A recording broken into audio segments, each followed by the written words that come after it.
예약 안 하셨어요? 그럼 오늘은 어려울 것 같은데요. 그 말을 듣는 순간 귀를 의심하지 않을 수 없더군요. 30년이에요. 30년을 다니던 미용실인데 그때는 몰랐지요. 이게 시작에 불과하다는 걸. 제 이름은 윤순덕. 올해 72입니다. 평생 이 동네에서 살며 40년을 여기 뿌리 내리고 그날 아침은 참 좋더군요. 손녀가 결혼을 하거든요. 2달 후에. 할머니 결혼식 때 제일 예쁜 모습으로 와야 돼요. 손녀가 그렇게 말할 때 가슴이 뭉클해지며 그래서 미용실로 발걸음을 옮겼지요. 30년 단골, 동네 어기 아름다운 미용실. 원장님이 제 머리카락을 얼마나 잘 아는지 순덕 씨는 이 스타일이 제일 잘 어울려요. 늘 그렇게 말하시며 따뜻한 손으로 머리를 빗겨주시던 분. 그런데 그날은 뭔가 달라 보이더군요. 미용실 문 앞에 새 안내문이 붙어 있고 네이버 예약 고객 전용. 그 글자를 3번을 읽어보는데 무슨 뜻인지 모르겠더라고요. 문을 열고 들어서며 원장님 저예요. 그런데 젊은 직원이 나오더니 어르신 예약 안 하셨어요? 예약이요? 저 30년 다녔는데요. 아, 그렇구나. 그래도 이제는 시스템이 바뀌어서요. 네이버로 예약하셔야 해요. 네이버?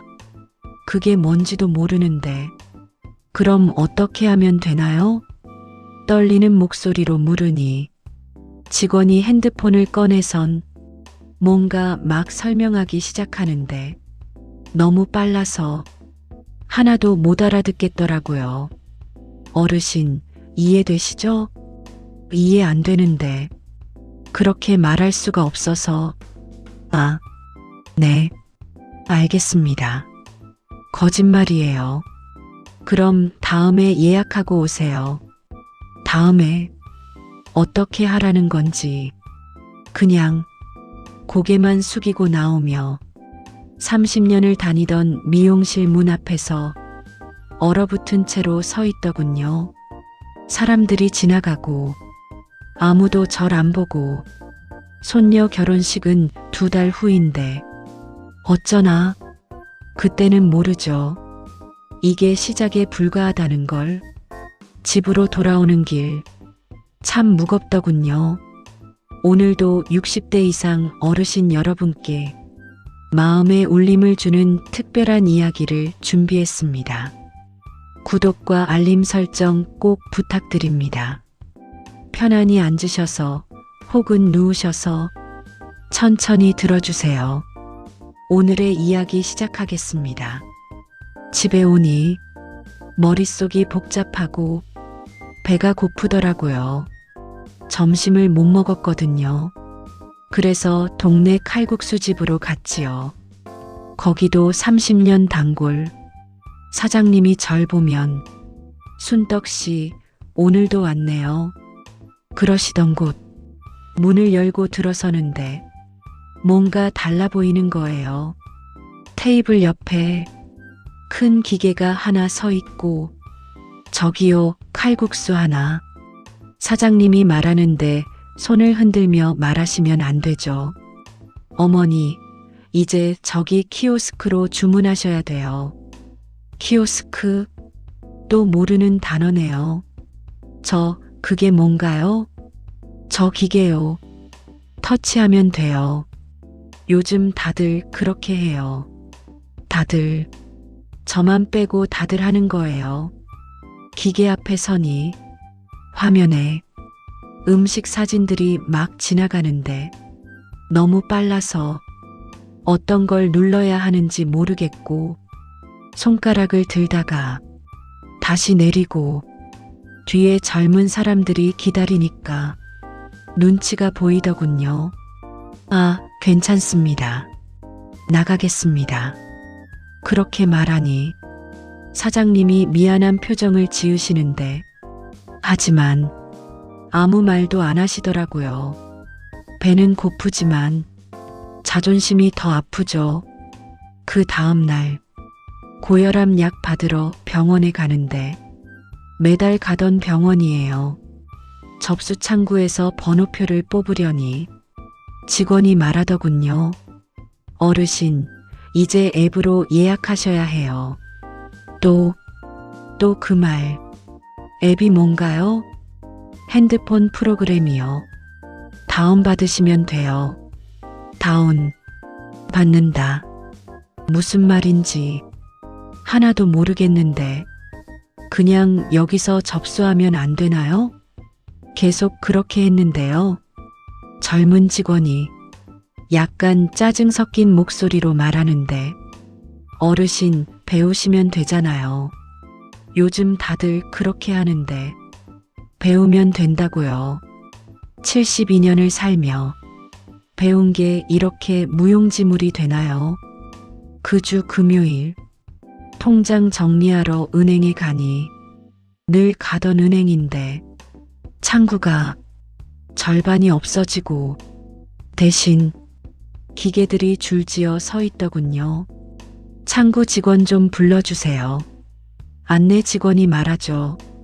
무인기기 이용하세요. 간단해요. 간단하다고요.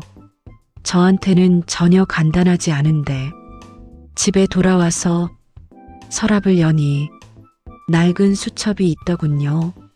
손글씨로 빽빽하게 적힌 수첩. 미용실 매달 셋째 주 화요일. 칼국수집 김치 칼국수 곱빼기. 은행 통장 3개. 약국 고혈압 약 매월 15일. 30년 동안 이렇게 살아오며 이웃들이 절 알아봐 주시던 곳들. 순떡씨 오늘도 왔네요. 그 한마디가 참 좋았거든요. 근데 이젠 기계가 절 안 알아보네요. 문득 남편 생각이 나더군요. 남편은 15년 전에 세상을 떠나기 전엔 공장에서 일했죠. 25년을 다니던 공장. 그런데 자동화 설비가 들어오면서 해고당하고 그때 남편이 하던 말. 아직도 제 귀에 생생하죠. 여보, 사람이 기계한테 밀려난다. 그 말을 지금 제가 하고 있더군요. 미용실도 식당도 병원도 은행도 다 기계가 사람을 밀어내고 있고 그날 밤 잠이 안 오더라고요. 하루에 4곳에서 거절당하며 미용실, 식당, 병원, 은행. 제가 뭘 잘못한 건가요? 늙은 게 잘못인가요? 이불을 덮고 누우니 눈물이 나고 손녀 결혼식까지 이제 50일밖에 안 남았는데 그때 남편 얼굴이 선명하게 떠오르더군요. 35년 전 그날 1985년 가을 남편이 공장에서 돌아오는데 얼굴이 창백하더군요. 여보, 무슨 일 있어요? 남편은 한참을 아무 말도 안 하고 손에 하얀 봉투를 쥐고 있었죠. 열어보니 해고 통지서. 자동화 설비 도입으로 인력을 감축합니다. 25년을 다니던 공장인데 그날 저녁 남편은 밥을 한 숟가락도 안 먹고 괜찮아요. 다른 데 알아보면 되죠. 제가 그렇게 말하니 남편이 고개를 들며 눈에 눈물이 고여 있더라고요. 여보, 기계가 사람을 밀어낸다. 그 말을 하고는 방으로 들어가 버리고 그 뒷모습 아직도 눈에 선하죠. 남편은 그 후로 신문을 모으기 시작하며 공장 자동화로 2,000명 해고, 로봇 도입, 일자리 3,000개 증발, 기사를 오려서 공책에 붙이고 왜 그걸 모아요? 남편이 말하죠. 기록해야 해. 우리가 어떻게 밀려났는지. 하지만 그게 뭐가 달라졌나요? 남편은 결국 다른 일자리를 못 구하고 당신 나이에 새로 시작하긴 어렵죠. 기술이 없으시잖아요. 요즘은 다 컴퓨터 써야 하는데. 거절, 거절, 거절. 지금 제가 당하는 것과 똑같더군요. 우리는 그렇게 가난해지며 남편은 공사장 일용직을 전전하고 저는 구멍가게를 열었죠. 동네 사람들이 우릴 도와주며 순떡 씨 오늘도 수고했어요. 이거 외상으로 해주세요. 다음 달에 갚을게요. 그렇게 30년을 버티는데 구멍가게 하며 이웃들 얼굴을 다 외우고 누가 뭘 좋아하고 누가 언제 오는지 그게 좋더라고요. 사람 냄새가 나서 5년 전 편의점이 생기며 우리 가게 바로 옆에 24시간이고 카드도 되고 포인트도 쌓인다고 처음엔 괜찮더라고요. 우리 단골들은 안 떠나겠지. 그렇게 생각하는데 하나둘 손님이 줄며 젊은 사람들은 당연히 편의점 가고 나중엔 어르신들도 편의점으로 가시고 순떡 씨 미안해. 거기가 좀 더 싸더라고. 그렇게 말하며 미안한 표정을 짓던 이웃들. 6개월 버티다 더는 안 되어서 가게 문을 닫았죠. 서랍을 여니 남편이 모았던 신문 스크랩 아직도 거기 있고 손으로 만져보니 종이가 누렇게 발에 있더라고요. 사람이 기계한테 밀려난다. 35년 전 남편 말이 지금 제 입에서 나오고 있고 미용실 문 앞에 네이버 예약, 식당의 키오스크, 병원의 은행의 무인기기 똑같더군요. 기계가 다시 사람을 밀어내며 그리고 저는 또 밀려나고 있었죠. 그때 뭔가 깨닫는데 35년 전에 우리는 침묵하며 남편도 저도 아무 말하지 않고 그냥 참자. 세상이 그런 거지 뭐. 그렇게 생각했죠. 그 침묵이 우리를 더 가난하게 만들며 말을 하지 않으니까 아무도 모르고 우리가 얼마나 힘든지 우리가 얼마나 아픈지 이번에는 달라야 하는데 손녀 결혼식까지 이제 48일 남았고 단정한 모습으로 가고 싶은데 할머니답게 예쁘게. 하지만 미용실도 못 가고 무엇을 할 수 있을까요? 72살 늙은이가 뭘 할 수 있을까요? 그런데 그날 밤 잠이 안 와서 뒤척이다 문득 생각이 나더군요. 책상 서랍에 펜이 있고 종이도 있고 그리고 아직 제게는 손이 있더군요. 일주일이 지나고 손녀가 전화를 했어요. 할머니 결혼식 날짜 확정됐어요. 5월 14일이에요. 그래 알았다. 할머니가 제일 예쁘게 해줄게. 전화를 끊고 나서 거울을 보니 머리가 많이 자라서 손녀 결혼식엔 단정해야 하는데 다시 가야 해요. 미용실에. 그날 아침 일찍 일어나서 옷장에서 제일 단정한 옷을 꺼내 입고 거울 앞에 서니 손이 떨리더라고요. 용기를 내자. 그냥 물어보기만 하면 돼. 미용실까지 걸어가는데 다리가 무겁고 30년을 다니던 길인데 왜 이렇게 멀게 느껴지는지 문 앞에 서서 심호흡을 하고 문을 엽니다. 원장님, 저예요. 원장이 고개를 드는데, 아, 순떡 씨. 표정이 약간 곤란해 보이더군요. 저 예약을 어떻게 하는지 몰라서요. 도와주실 수 있을까요? 원장이 말하죠. 어르신, 네이버에서 예약하시면 돼요. 요즘은 다들 그렇게 하시던데요. 저는요, 그런 거 할 줄 몰라요. 30년을 다녔는데요. 그냥 오면 안 될까요? 원장이 한숨을 쉬며, 그게요, 시스템이 바뀌어서요. 저도 어쩔 수 없어요. 본부 방침이거든요. 본부 방침. 그게 뭐가 중요한가요? 저는 사람인데. 그때 원장의 손을 보니 떨리고 있더군요. 무언가 말하려다가 입을 다물고 눈빛이 흔들리며 그 순간 알겠더라고요.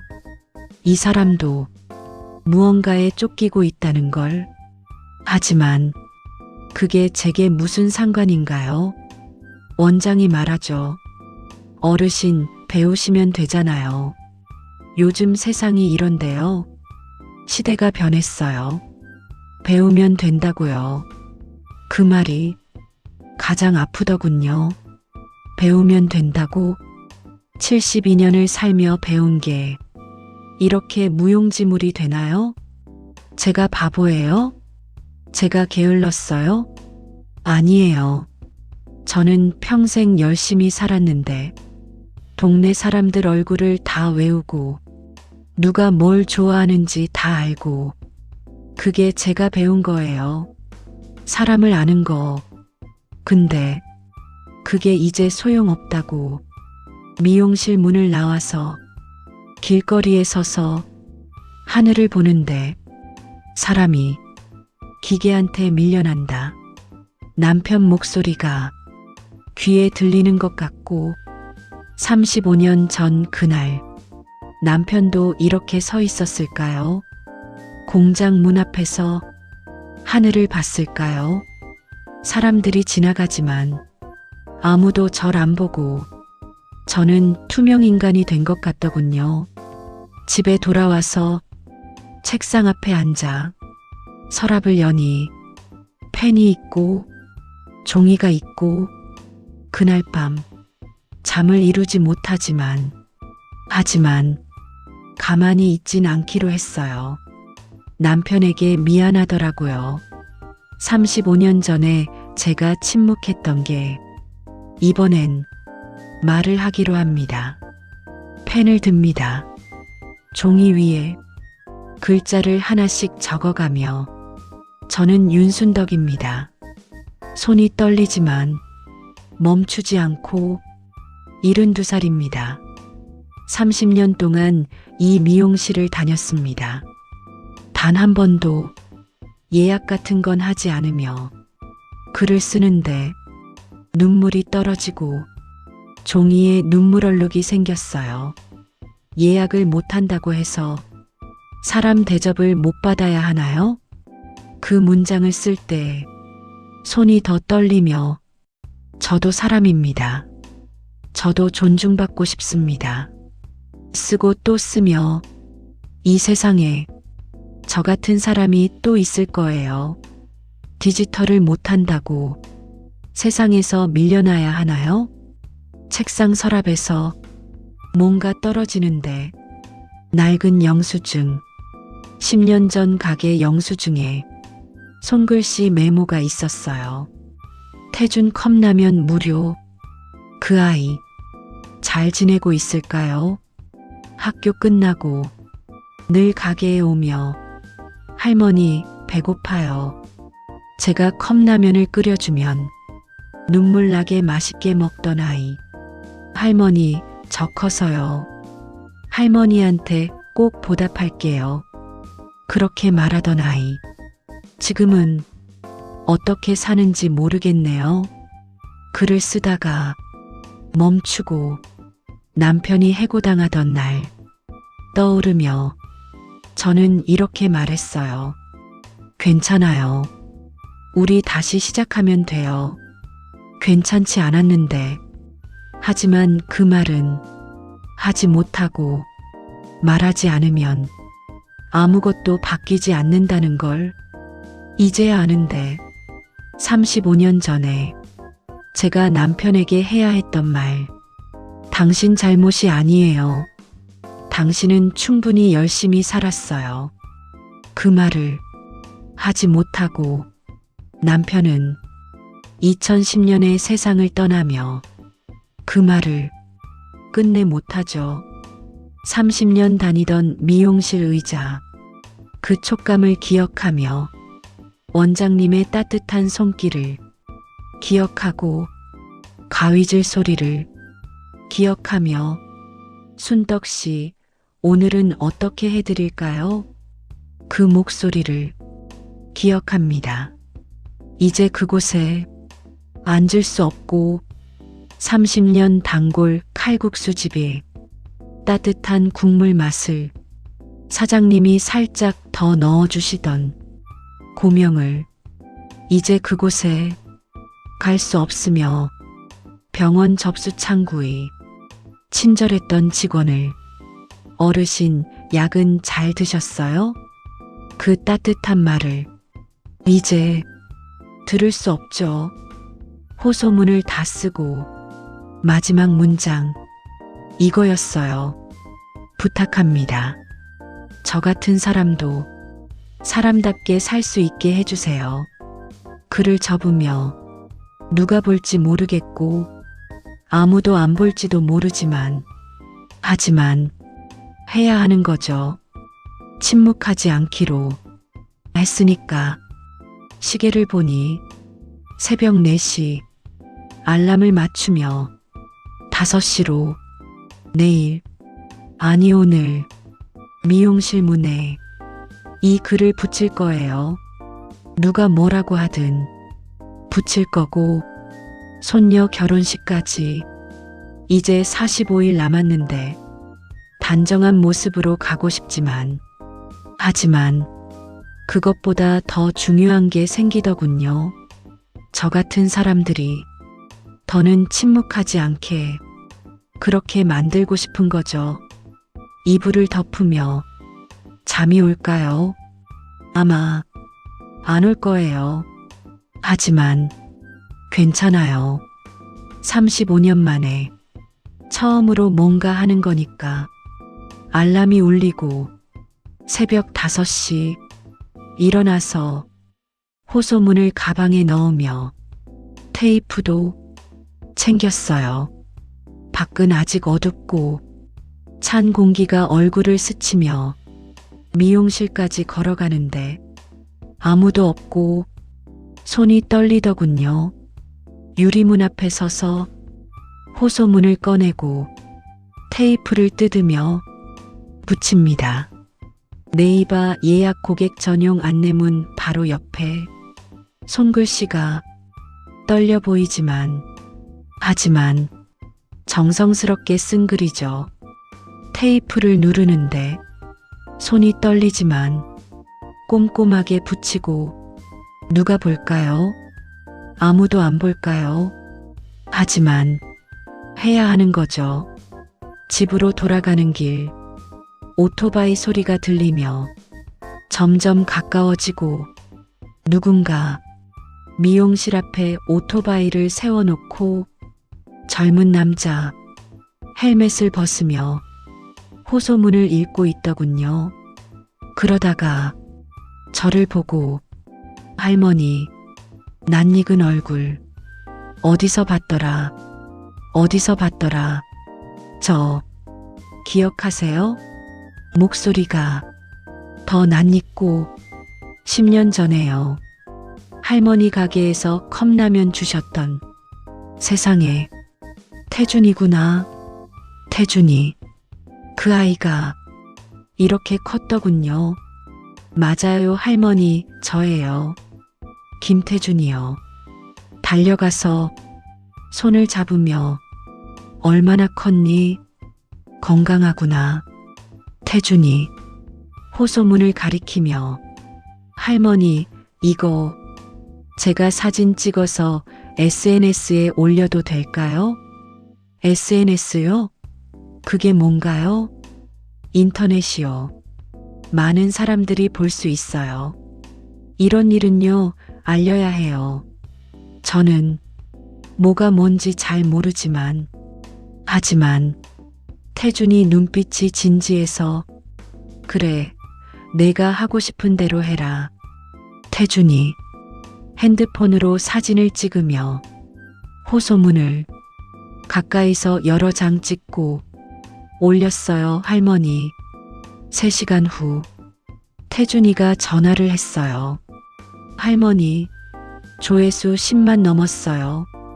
10만 명이 봤다고요? 사람들이요, 할머니 이야기에 공감한대요. 댓글이 폭발하고 있어요. 하루가 지나고 태준이 또 전화하며 할머니 100만 넘었어요. 100만 명이 제 이야기를 들어주고 태준이 핸드폰이 계속 울린대요. 많은 댓글이 화산 폭발하듯이 달리며 우리 할머니도 똑같은 일 당하셨어요. 이게 무슨 세상이냐? 미용실 이름 뭐예요? 불매운동 시작합니다. 어르신들 배려 못하는 업체는 망해야 됩니다. 그날 저녁 지역 신문 기자가 전화를 했지요. 어르신, 인터뷰 가능하신가요?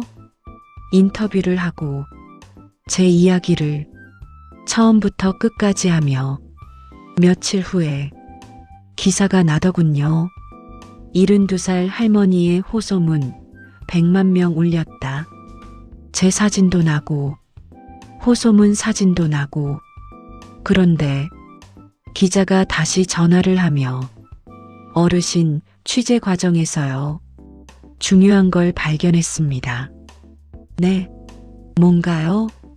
내부 문서를 입수했는데요. 프랜차이즈 본부의 지침서예요. 뭔가 심장이 빨리 뛰고 60세 이상 고객 비율 30% 이하 유지시오. 분기 인센티브 300만 원. 네, 원장님도요. 어르신, 피해자셨던 거예요. 원장님도 피해자였다고요? 그렇다면 진짜 문제는 누구인가요? 다음 날 원장님이 집으로 찾아오시는데 문을 여니 원장님 얼굴이 창백하고 순떡 씨, 죄송합니다. 원장님이 고개를 숙이며 저도 할머니 같은 분이 계셔서 괴로웠습니다. 하지만 본부에서 압박이 심했어요. 노인 고객 비율 줄이지 않으면 폐점 위기라고. 원장님 손이 떨리고 있더군요. 그 손을 제가 잡으며 원장님도 힘드셨구나. 그때 태준이 전화를 했지요. 할머니, 큰일 났어요. 제보가 들어왔는데 IT 컨설팅 업체 디지털 플러스에서요. 프랜차이즈 업체들한테 PPT 돌렸대요. 제목이요. 태준이 숨을 고르더니 말하며 시니어 배제를 통한 프리미엄 브랜딩 전략. 뭐라고요? 60세 이상 고객을 비효율적 소비층으로 분류하고요. 디지털 시스템 도입으로 자연스럽게 배제하라고요. 예상 매출 증가율 20%라고 써있대요. 기계가 문제가 아니더군요. 사람이 사람을 밀어낸 거죠. 그 PPT가 언론에 보도되며 난리가 나고 뉴스에 나왔지요. IT 업체 시니어 배제 전략 폭로. 인터넷이 뜨거워진대요. 이게 나라냐? 노인 혐오다. 처벌해야 한다. 청년들도 분노한대요. 태준이 말하죠.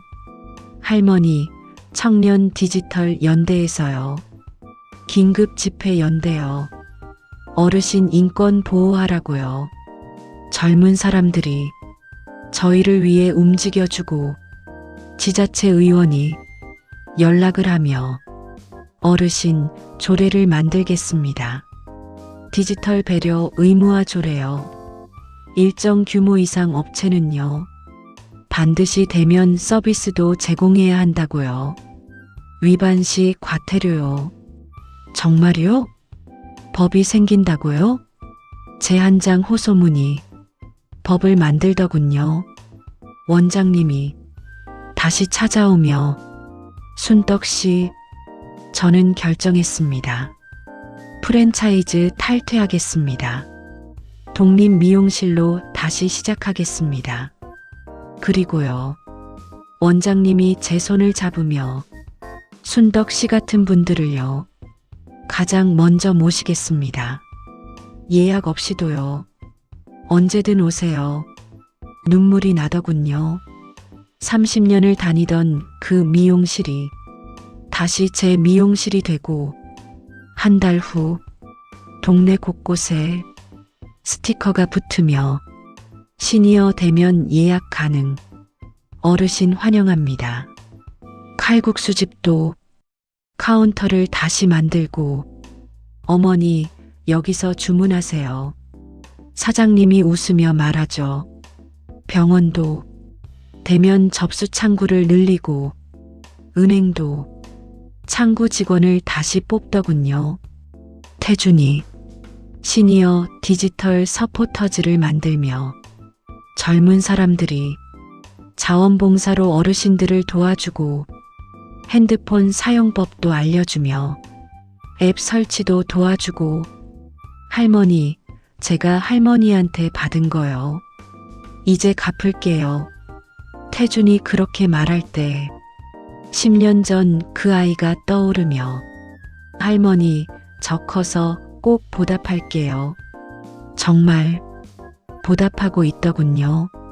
세상이 조금씩 움직이기 시작하며 느리지만 확실하게 손녀 결혼식까지 이제 2주 남았습니다. 5월 14일 손녀 결혼식 날 아침 일찍 미용실에 가며 예약 없이 원장님이 웃으며 맞아주시죠. 순덕 씨, 오늘 제일 예쁘게 해드릴게요. 의자에 앉으니 30년 만에 다시 앉는 그 의자, 촉감이 그대로고 원장님 손길도 따뜻하더군요. 할머니, 정말 예쁘세요. 거울을 보니 72살 할머니가 거기 있고, 하지만 당당하죠. 손녀가 웨딩드레스를 입고 나오며 할머니, 손녀가 걸어오고 할머니 정말 예쁘세요. 제일 예쁜 할머니예요. 손녀를 안으며 우리 손녀가 제일 예쁘지. 손녀가 귓속말로 말하죠. 할머니, 할머니 대단해요. 뉴스에서 봤어요. 할머니가 세상을 바꿨어요. 아니죠. 제가 바꾼 게 아니에요. 우리 모두가 함께 바꾼 거지요. 1년이 지나고 동네는 많이 달라지며 시니어 우선 예약 표지판이 곳곳에 보이고 태준이 운영하는 할매 할배 디지털 교실이 매주 토요일 열리며 저도 조수로 참여하고 있습니다. 어르신들 천천히 하셔도 돼요. 저희가 도와드릴게요. 젊은 사람들이 참 착하더군요. 어제 한 할머니가 오시며 저도 미용실에서 거절당했어요. 어떻게 하면 되나요? 제가 말하죠. 말하세요. 침묵하지 마세요. 우리도 사람이에요. 우리도 존중받을 권리가 있어요. 할머니가 고개를 끄덕이며 세상은 느리지만 분명히 나아지고 있어요. 나이 들어도 우리는 선택할 권리가 있고 살아갈 권리가 있죠. 그걸 잊지 마세요. 저는 윤순덕, 72살, 아직 현역입니다. 오늘 이야기는 어떠셨나요? 댓글로 소감을 나눠주시면 다음 이야기에 큰 힘이 됩니다.